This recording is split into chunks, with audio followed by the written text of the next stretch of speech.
Hello guys, कैसे हो आप सब। आई होप सब अच्छे होंगे।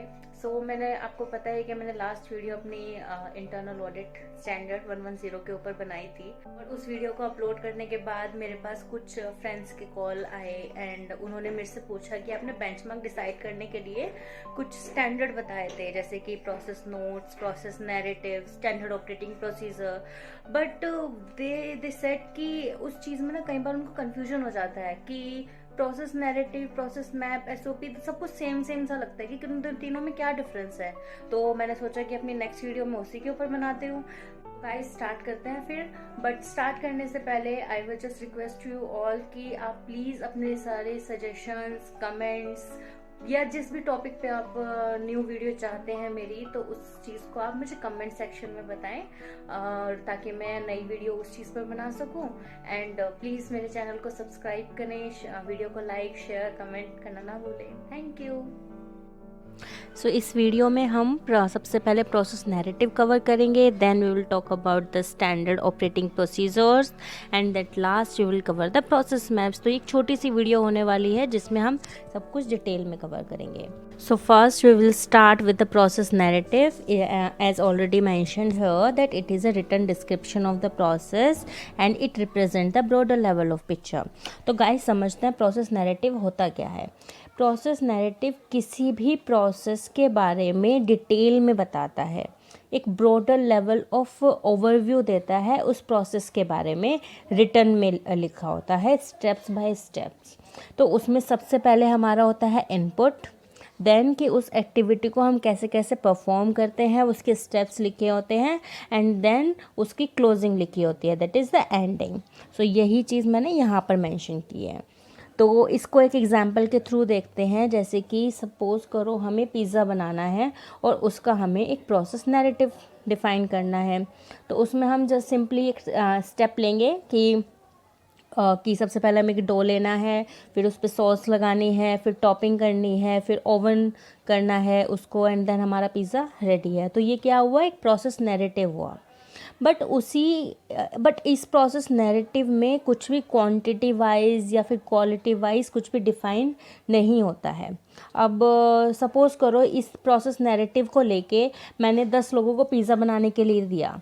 अब आप अगर उन 10 के 10 लोगों का पिज़्ज़ा टेस्ट करोगे ना, तो उन सबका टेस्ट अलग अलग आएगा, क्योंकि सबके हाथ में अलग अलग, क्यों कोई कुछ भी इसमें डालेगा कि सपोज़ करो कोई आटा करने के लिए पानी थोड़ा डिफरेंट यूज़ करेगा, मे बी वो जो फ्लावर है वो उसको अलग अलग क्वांटिटी में यूज़ करे, या टॉपिंग की क्वांटिटी भी डिफ़ाइन नहीं है, ओवन कितना करना है कुछ भी डिफ़ाइन नहीं है। तो यहाँ पर अगर हमें कंसिस्टेंट आउटपुट चाहिए कि उसे कोई भी परफॉर्म करे और हमारा आउटपुट कंसिस्टेंट आए, उसके लिए हमारे पास होते हैं एसओपीज़। तो गाइस अब हम देखते हैं एसओपीज़। तो स्टैंडर्ड ऑपरेटिंग प्रोसीजर क्या होता है हमारा, it focuses on the consistent output.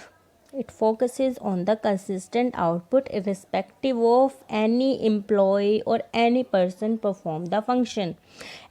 तो यहाँ पर यही चीज़ मैंने बोली है कि चाहे उसको कोई भी परफॉर्म करे, उससे हमारा आउटपुट सेम आता है। तो ये एक सीरीज ऑफ स्टेप्स होता है to achieve a desired output. SOPs कैसे होने चाहिए, तो उसकी जो इंस्ट्रक्शंस हैं should be clear and concise. It means कि कोई भी उसको पढ़ के समझ सके कि बेसिकली उसको करना क्या है। तो it should be clear and concise. And SOP जो होते हैं हमारे, वो हमारे बेसिस भी बनते हैं टू ट्रेन न्यू एम्प्लॉयज़, क्योंकि जैसा कि मैंने बताया कोई भी एम्प्लॉय परफॉर्म करे तो फिर रिजल्ट तो सेम ही आने वाला है। तो ऑब्वियसली न्यू एम्प्लॉयज़ को हम ऐसे ही एसओपीज़ देते हैं ताकि वो भी उसको परफॉर्म करें और डिज़ायर्ड आउटपुट पर आ सके।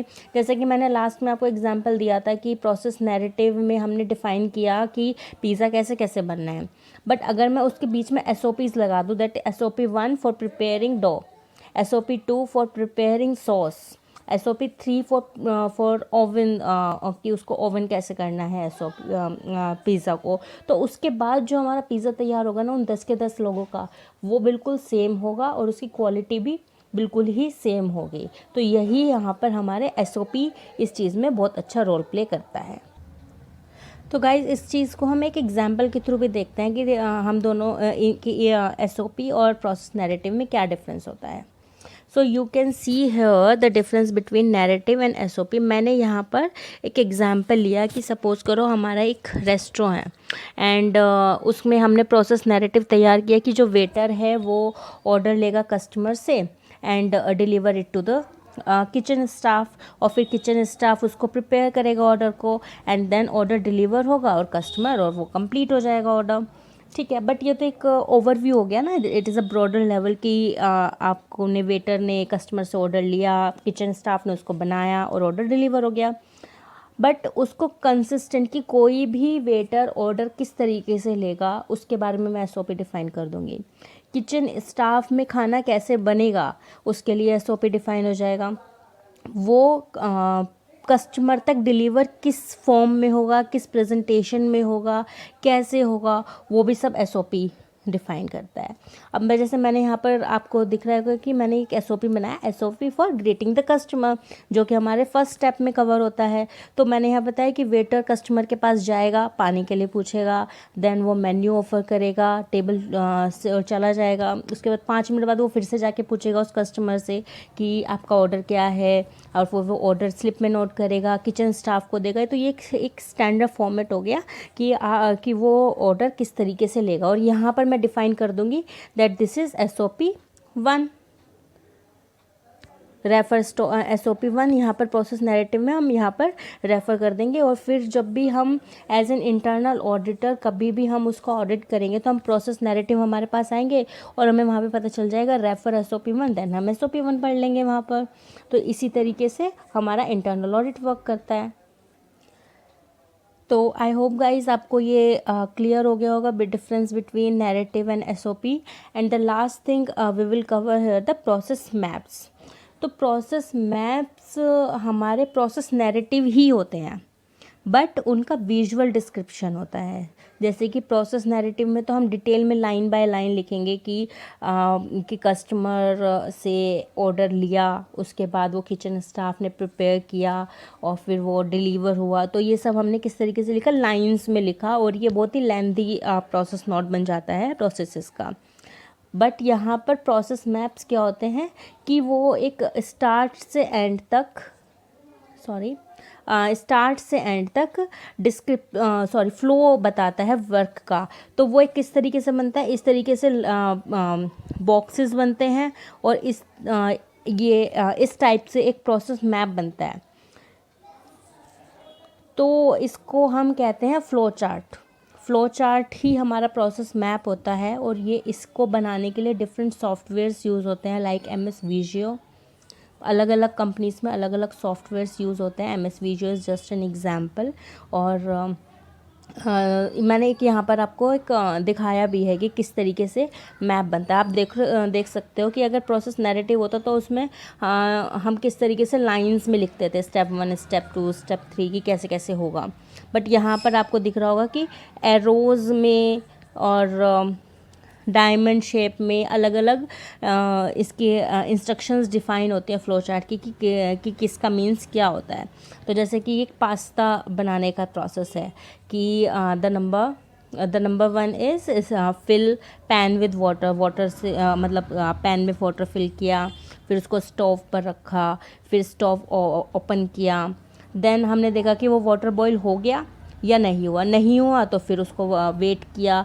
अगर हो गया तो यहाँ पर उसमें हमने पास्ता ऐड किया, पास्ता हमारा रेडी हो गया। अगर हो गया तो फिर उसमें पानी हमने निकाल दिया, अगर नहीं हुआ तो उसको हम अभी और कुक करेंगे और फिर पास्ता खा लेंगे। तो ये एक हो गया हमारा visual representation of the process narrative only.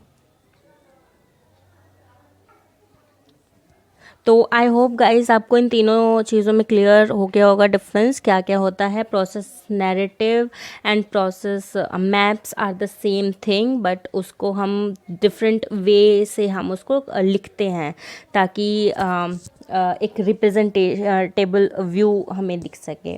और SOP मैंने आपको बता दिया, एक गाइडेंस होती है जो कि हम फ्लो प्रोसेस नैरेटिव्स को ही फर्दर एलैबोरेट करने में यूज़फुल होती हैं। ये एक इंस्ट्रक्शंस होती हैं। तो तो आई थिंक सब कुछ मैंने इसमें आपको बता दिया है वीडियो में। अगर फिर भी आपकी कोई क्वेरी है कुछ भी है, तो आप मुझे प्लीज़ कमेंट सेक्शन में कमेंट करके बताइए। आप किस सब्जेक्ट पर, किस नए टॉपिक पर मेरे से वीडियो चाहते हैं वो भी आप मुझे बताइए। कोई भी सजेशन हो, इम्प्रूवमेंट आइडिया हो तो प्लीज़ प्लीज़ प्लीज़ मुझे कमेंट करके बताइए। Thank you so much guys. At last please इस वीडियो को लाइक करें, शेयर करें, सब्सक्राइब करें। Thank you so much. Bye.